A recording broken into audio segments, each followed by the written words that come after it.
If you need an easy gluten-free and dairy-free dessert, you have to try this vegan chocolate pie.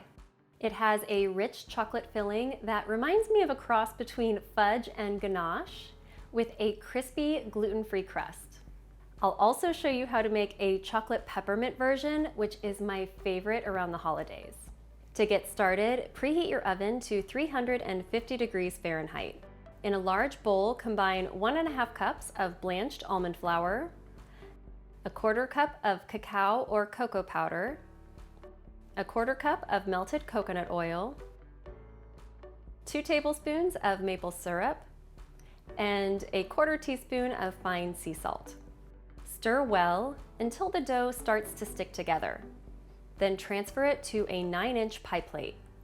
Use your hands to press the crust into the bottom of the pan and press it up the sides to form the crust. It doesn't have to be perfect, but do your best to smooth out the top of the crust, since that's the only part that people will see when the pie is ready to serve.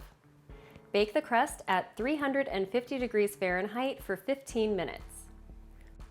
Once it's done baking, set it aside to cool and crisp up.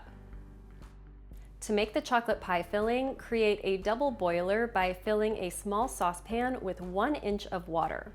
Bring the liquid to a boil over high heat. Then add 16 ounces or 1 pound of semi-sweet chocolate chips to a heat-safe bowl. Make sure the bowl will fit snugly over the top of your saucepan. The steam from the boiling water below will gently melt the chocolate chips. When working with chocolate chips, make sure you check the nutrition label if you need this pie to be dairy-free or vegan. Some brands of semi-sweet chocolate chips are already dairy-free, but there are also brands that specifically make allergy-friendly options if you need them. While you wait for the chocolate to melt, open a can of full-fat coconut milk. It's common for the solid fat to float to the top of the can, but for this recipe, we want it to be totally mixed together. So transfer the whole can of coconut milk to a blender and blend it for about 60 seconds. Once it's smooth, you can measure out exactly 1 cup. When the chocolate is smooth and melted, you can remove it from the heat and pour in that cup of coconut milk. We're also going to add in 1 teaspoon of vanilla extract. Or if you want to make a chocolate peppermint pie, you can replace the vanilla with 1 teaspoon of peppermint extract instead. If you love chocolate peppermint desserts, be sure to try this version because it's insanely delicious. The last thing to add is 1/4 teaspoon of salt. Then stir until the pie filling looks smooth. It's okay if you still see a few little clumps because they aren't noticeable once the pie firms up. Now pour the pie filling into the cooled crust. Then it's ready to chill on a flat shelf in the fridge.